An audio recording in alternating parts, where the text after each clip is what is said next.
En el implacable desierto de Sonora, donde el sol castiga la tierra y el agua vale más que el oro, Diego Mendoza vivía solo para cuidar el rancho que había heredado de su padre. Era un hombre de pocas palabras y manos fuertes, acostumbrado a la soledad y al trabajo duro.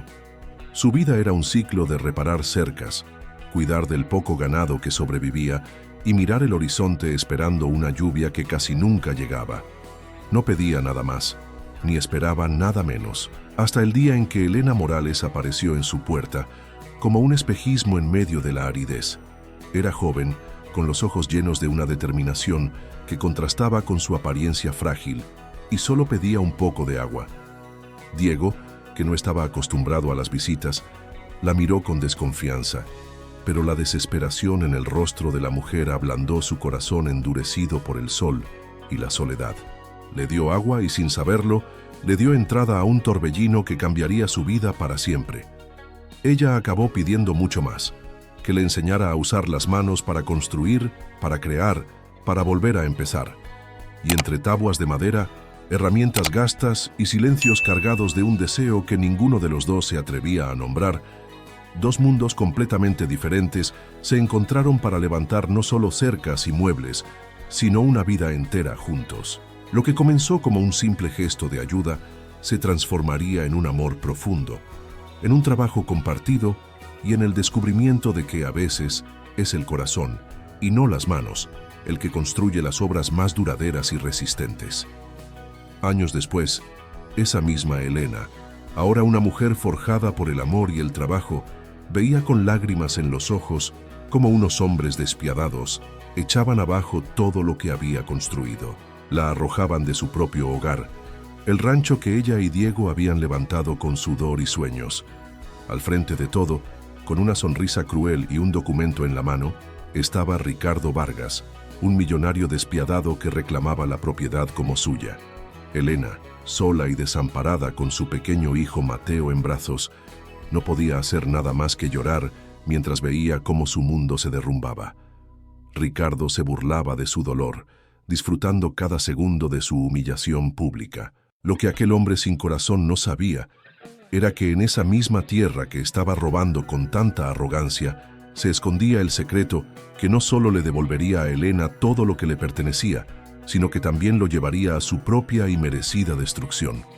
El destino tenía una sorpresa guardada, y la ironía sería brutal. Ricardo creía que estaba ganando, pero en realidad estaba cavando su propia tumba. La crueldad de Ricardo no tenía límites. No contento con expulsar a Elena y a su hijo del rancho, ordenó a sus hombres que tiraran sus pocas pertenencias a la tierra polvorienta. Un pequeño baúl de madera que contenía los recuerdos de su vida con Diego se rompió al caer, esparciendo fotografías y pequeñas baratijas que eran el testimonio de su amor. Elena se arrodilló, con el corazón roto, tratando de recoger los pedazos de su vida mientras su hijo Mateo, de apenas 5 años, lloraba aferrado a sus piernas, sin entender la maldad que estaban presenciando. Ricardo la observaba desde la distancia, con una copa de vino en la mano, como si estuviera viendo un espectáculo. Para él, ella no era más que un obstáculo, un insecto que debía ser aplastado para conseguir lo que quería. Se acercó a ella, y con una voz cargada de desprecio, le dijo que nunca más volviera a poner un pie en su propiedad. La humillación era total. Los pocos vecinos que observaban desde lejos no se atrevían a intervenir, pues todos conocían el poder y la falta de escrúpulos de Ricardo Vargas. Elena se sintió completamente sola, abandonada a su suerte en medio del desierto que una vez la había acogido. Pronto, Ricardo pagaría muy caro por su crueldad. La vida le haría pagar por cada lágrima que Elena derramó en ese momento. Sin un techo sobre su cabeza y con apenas unas monedas en el bolsillo, Elena comenzó un doloroso peregrinaje. Su primera parada fue la oficina del sheriff local, un hombre que siempre había parecido amable. Le mostró los documentos que ella y Diego habían firmado, los papeles que probaban que el rancho era suyo. Pero el sheriff apenas los miró. Con una sonrisa cínica, le dijo que el documento que presentaba Ricardo Vargas era más reciente y estaba notariado por un juez de la ciudad. Era una mentira descarada, una farsa, Pero Elena no tenía cómo probarlo en ese momento. Se dio cuenta de que Ricardo había comprado a la ley, que su dinero había corrompido todo a su alrededor. Salió de la oficina sintiendo una impotencia que le quemaba el alma. ¿Podía existir tanta maldad? ¿Acaso el dinero podía comprar la justicia de esa manera tan descarada? Suplicó, argumentó, pero sus palabras se perdían en oídos sordos. La trataron como a una loca, como a una intrusa. El sistema que debía protegerla le daba la espalda, cómplice del criminal que le había robado todo. Los días siguientes fueron un infierno. Elena y el pequeño Mateo durmieron a la intemperie, protegidos apenas por una vieja manta. El frío del desierto por la noche era tan cruel como el sol durante el día. Elena apenas comía para que su hijo pudiera tener un pedazo de pan. Sus manos, antes fuertes y hábiles para construir, ahora temblaban de debilidad y desesperación. Buscó trabajo en los pueblos cercanos, pero la reputación que Ricardo se había encargado de esparcir la precedía. Decían que era una estafadora, una mujer que había intentado robarle el rancho a un hombre de bien. La gente la miraba con desconfianza y le cerraba las puertas en la cara. Cada rechazo era una nueva puñalada en su corazón. Veía a su hijo, tan pequeño e inocente, sufrir las consecuencias de una injusticia que él no podía comprender. Mateo a menudo le preguntaba por su papá, por Diego, y Elena tenía que contener las lágrimas para decirle que estaba en un viaje largo, pero que pronto volvería. La mentira le dolía, pero la verdad era demasiado cruel para un niño. En el fondo de su ser, Elena temía lo peor sobre el paradero de Diego, quien había desaparecido misteriosamente días antes de que Ricardo apareciera. La desesperación la llevó a buscar ayuda en la iglesia del pueblo. El párroco, un hombre anciano de mirada bondadosa, la escuchó con paciencia. Le dio algo de comida y un lugar para pasar la noche en una pequeña habitación trasera de la parroquia. Parecía un pequeño rayo de esperanza en medio de tanta oscuridad. El padre prometió hablar con algunas personas, intentar mediar. Pero al día siguiente su actitud había cambiado. Estaba nervioso, esquivo. Le dijo a Elena que lo sentía mucho, pero que no podía seguir ayudándola, que era un asunto muy complicado y que el señor Vargas era un gran benefactor de la iglesia. Le dio unas pocas monedas y le pidió que se fuera. En ese momento, Elena comprendió la verdadera magnitud del poder de Ricardo. Su influencia llegaba a todas partes, corrompiendo incluso los lugares que se suponían sagrados. El miedo era su mejor arma. La gente prefería mirar hacia otro lado antes que enfrentarse a él. Si tan solo hubieran sabido la verdad, si tan solo hubieran imaginado el nido de víboras que se escondía detrás de la fachada de filántropo de Ricardo Vargas. La vida en la calle era brutal. Elena tuvo que aprender a pedir limosna, a soportar las miradas de lástima y de desprecio. Su orgullo estaba hecho pedazos, pero el amor por su hijo la mantenía en pie. Mateo se enfermó por el frío y la mala alimentación. Su fiebre alta la llenó de pánico. Sin dinero para un médico, Elena corrió al pequeño dispensario del pueblo, suplicando que atendieran a su hijo. La enfermera, una mujer de corazón duro, le exigió el pago por adelantado. Elena lloró, le rogó, le ofreció trabajar limpiando el lugar a cambio de la consulta, pero la mujer fue inflexible. Las reglas son las reglas, dijo sin una pizca de compasión. Fue uno de los momentos más bajos de su vida. Ver a su hijo temblando de fiebre en sus brazos y no poder hacer nada para aliviar su sufrimiento era una tortura peor que cualquier dolor físico. Esa noche rezó con una fe que no sabía que tenía, pidiéndole a Dios una señal, una salida, una esperanza. Pero el karma nunca olvida, y aunque tardara, la balanza de la justicia siempre termina por equilibrarse. Cada lágrima de Elena era una deuda que Ricardo estaba acumulando, y el día del pago se acercaba inexorablemente. Para entender la profundidad de la tragedia, es necesario volver al principio, a ese día soleado en que Elena llegó al rancho de Diego. Ella no era una simple viajera perdida. Huía de un pasado oscuro, de un matrimonio arreglado con Ricardo Vargas. Su familia, antes rica y poderosa, había caído en desgracia y su padre la había prometido a Ricardo para saldar deudas. Elena descubrió a tiempo que Ricardo no solo era un hombre cruel y controlador, sino que la fortuna que ostentaba era una farsa construida sobre la ruina de otras familias, incluyendo la suya. La noche antes de su boda, encontró en el despacho de Ricardo documentos que probaban que él había estafado a su propio padre, llevándolo a la quiebra y a una muerte prematura por el disgusto. Con esa terrible verdad en sus manos, Elena huyó con lo puesto, buscando un lugar donde nadie pudiera encontrarla. El desierto de Sonora parecía el escondite perfecto. El encuentro con Diego fue como encontrar un oasis en medio de su desesperación. Él era todo lo opuesto a Ricardo, un hombre honesto, sencillo, cuyo único lujo era la paz de su rancho. Al principio, Diego fue reservado, pero la tenacidad y la luz en los ojos de Elena comenzaron a derribar sus defensas. Ella no quería caridad, quería aprender. Le pidió que le enseñara a trabajar la madera, a reparar una cerca, a construir. Diego, sorprendido, aceptó. Y así, día tras día, bajo el sol inclemente, trabajaron codo con codo. Elena aprendió rápido. Sus manos, antes acostumbradas a los lujos, se llenaron de callos, pero su espíritu se fortalecía con cada clavo que martillaba, con cada viga que ayudaba a levantar. Descubrió una satisfacción en el trabajo físico, en crear algo con sus propias manos que nunca había conocido. Entre ellos nació un respeto mutuo que poco a poco se fue transformando en amor.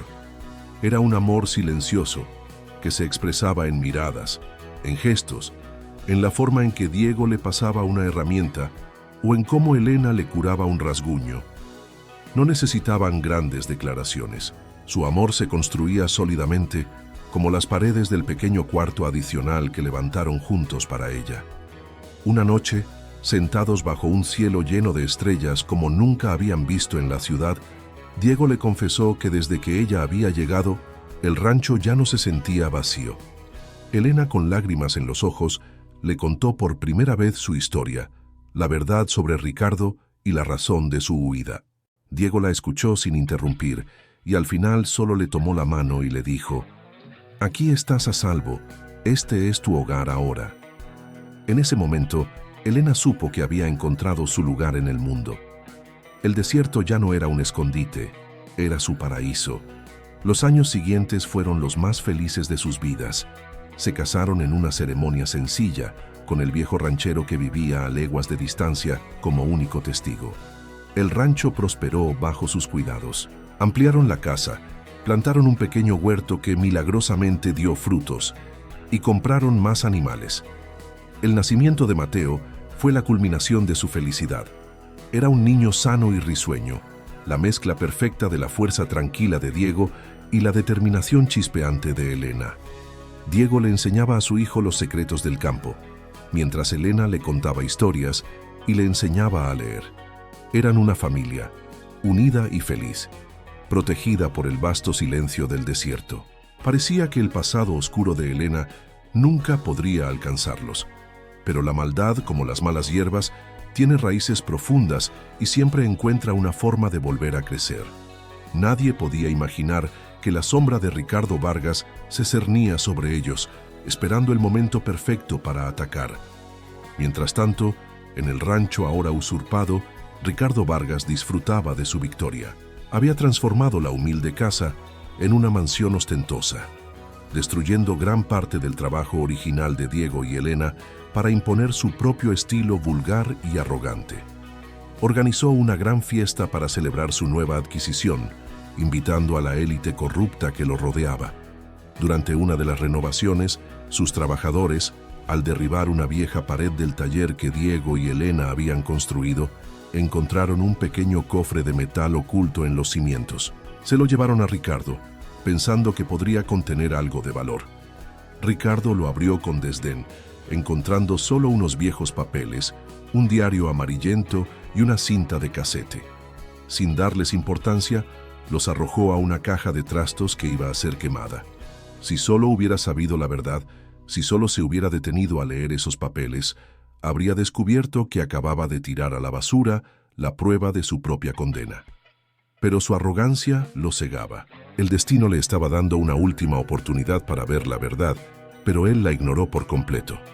Un viejo amigo de Diego, un ranchero llamado Ismael que vivía a varias millas de distancia, se enteró de lo que había pasado. Ismael era un hombre sabio y conocía a Diego desde niño. Sabía que jamás vendería el rancho de su padre. La historia de Ricardo no le cuadraba. Un día, con la excusa de venderle a Ricardo algo de ganado, se acercó al rancho. Mientras hablaba con el capataz de Ricardo, sus ojos de halcón notaron la caja de trastos destinada al fuego. Reconoció la caligrafía de Diego en la portada del diario que sobresalía. Con una astucia aprendida de años en el desierto, distrajo al capataz y, en un movimiento rápido, tomó el cofre de metal y lo escondió en su camioneta. Sabía que lo que contenía era importante. Sentía en sus huesos que allí estaba la clave de todo el misterio. Fue un momento crucial, un golpe de suerte que cambiaría el curso de los acontecimientos. Ismael buscó a Elena. La encontró en un estado lamentable, viviendo en la parte trasera de la iglesia, más delgada y con la mirada apagada por el sufrimiento. Cuando le entregó el cofre, una chispa de esperanza se encendió en los ojos de Elena. Juntos, abrieron la caja y examinaron su contenido. Lo que encontraron fue más de lo que jamás hubieran imaginado. Los papeles no eran simples documentos del rancho. Eran los títulos de propiedad originales de las tierras de la familia de Elena, los mismos que ella creía perdidos para siempre. Junto a ellos había una carta del abuelo de Elena, dirigida a su hijo, advirtiéndole sobre un joven y ambicioso socio llamado Vargas, en quien no debía confiar. Era la prueba irrefutable de que la fortuna de Ricardo se había construido sobre el robo a su familia. Pero eso no era todo. El diario era de Diego.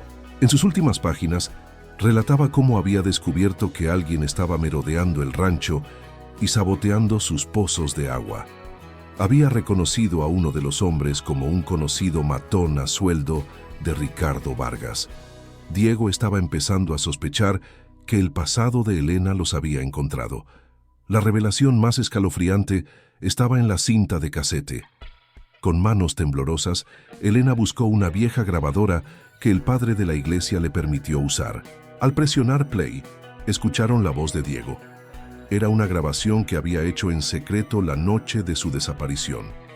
En ella se oía a Diego confrontando a dos hombres. Los acusaba de trabajar para Ricardo Vargas. Los hombres lo negaban al principio, pero luego, entre amenazas, confesaban que tenían órdenes de deshacerse de él. La cinta terminaba con el sonido de un golpe seco y el silencio. Las lágrimas corrían por las mejillas de Elena, pero no eran solo de dolor. Eran también de rabia y de una nueva y fría determinación. Ya no era la víctima asustada. Ahora tenía un arma, la verdad. Sabía lo que tenía que hacer. Ricardo Vargas no solo le había robado su hogar, le había arrebatado al amor de su vida, y por eso iba a pagar.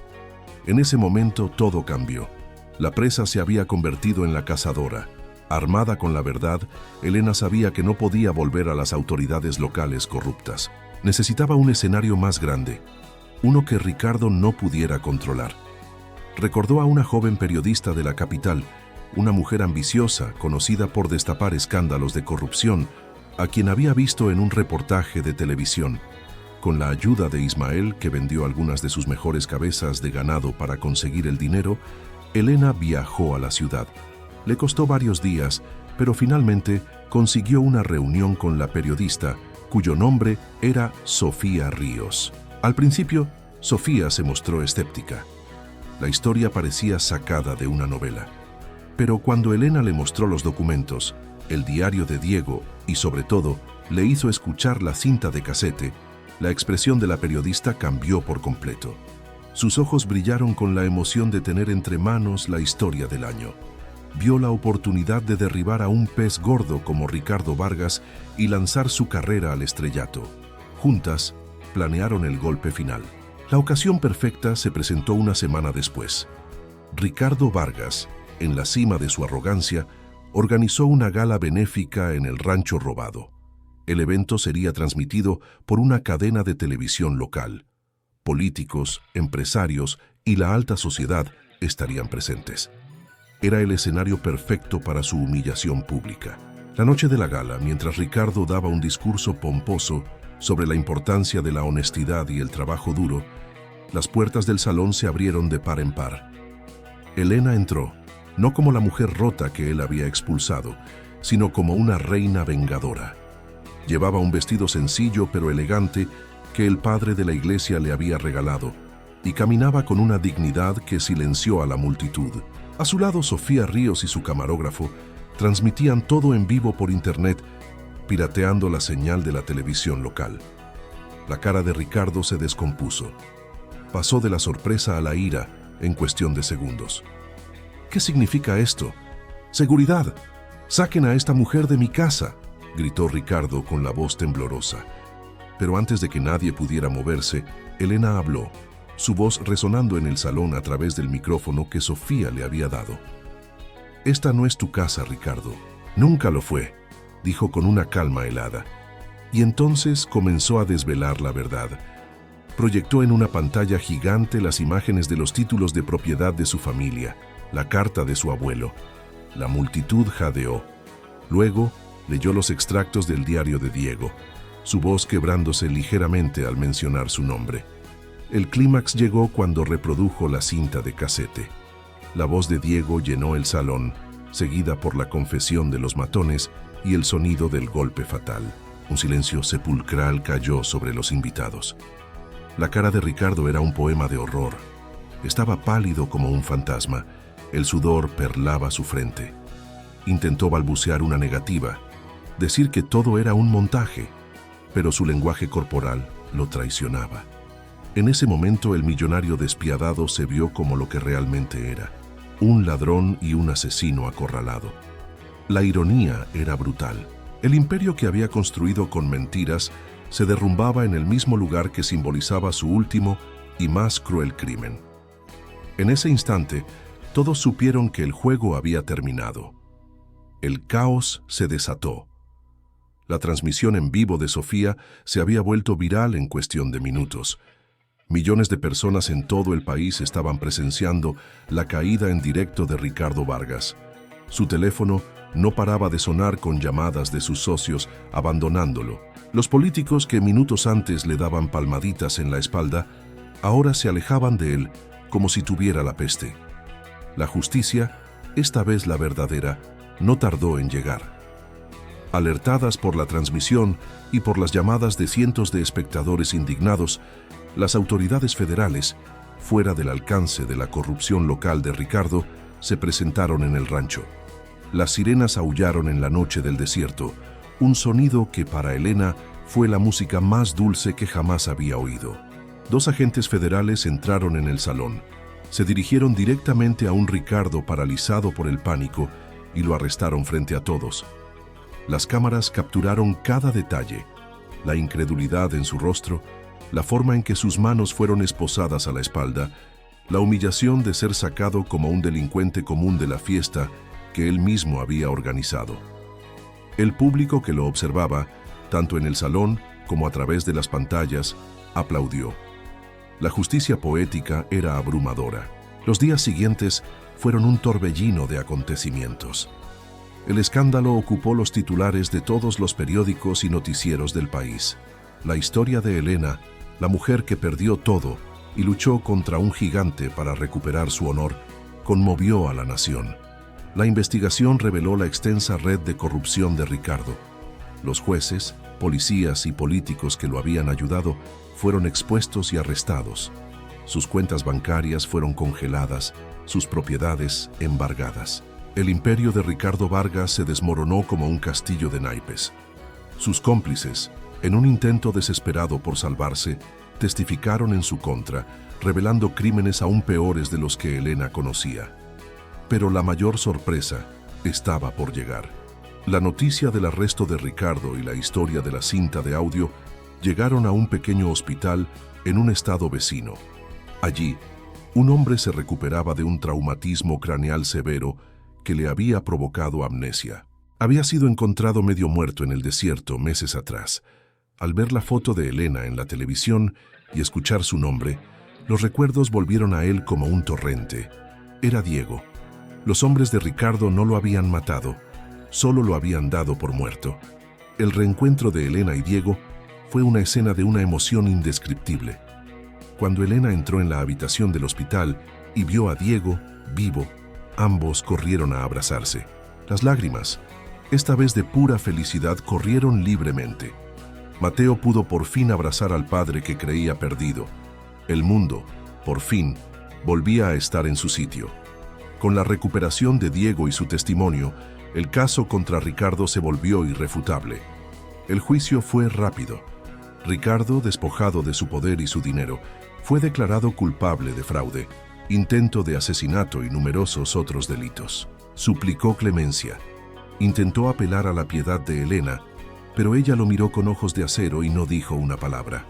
El juez, en una sentencia que fue celebrada en todo el país, lo condenó a pasar el resto de su vida en una prisión de máxima seguridad. Su reputación quedó destrozada para siempre.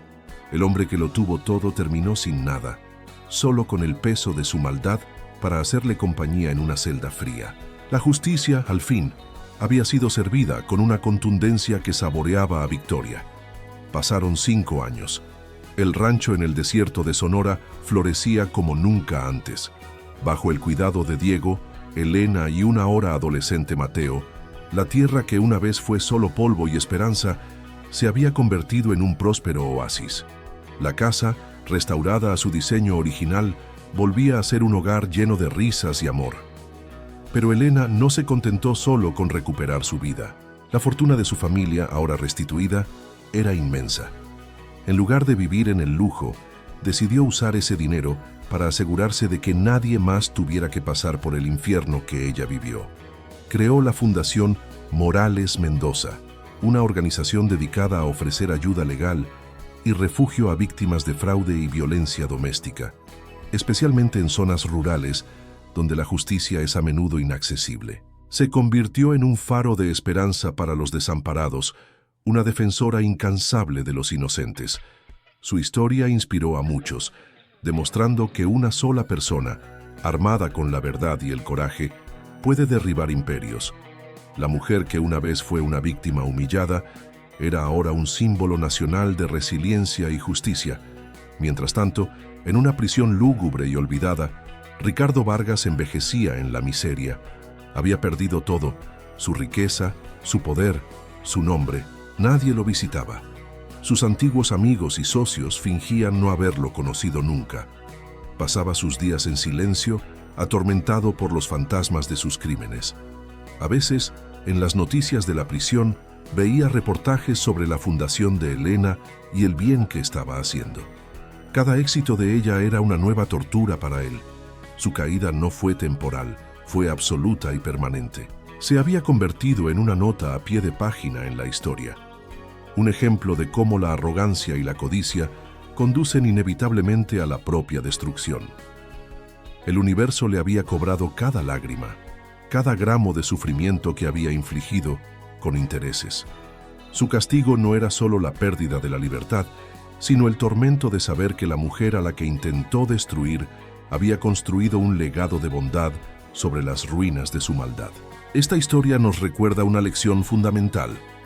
La verdad, por mucho que se intente ocultar bajo capas de mentiras y poder, siempre encuentra la forma de salir a la luz. Nos enseña que la verdadera fuerza no reside en el dinero o la influencia, sino en la integridad del corazón y la valentía para defender lo que es justo. La codicia es un veneno que promete el mundo, pero que al final solo deja un rastro de desolación y amargura. Aquellos que siembran el mal tarde o temprano cosecharán su propia destrucción. La justicia puede parecer lenta, a veces incluso ausente, pero su memoria es larga y su juicio ineludible. ¿Se imaginan el dolor de esa madre luchando sola contra el mundo? ¿Pueden creer que exista gente con tanta crueldad en el corazón? Que este relato sirva como una advertencia para todos aquellos que creen que pueden construir su felicidad sobre el sufrimiento ajeno. Porque el karma, como el sol del desierto, puede tardar en salir, pero cuando lo hace, quema con una fuerza implacable y no deja lugar para las sombras. Nunca olviden que las obras más duraderas no se construyen con piedra y cemento, sino con amor, honestidad y justicia.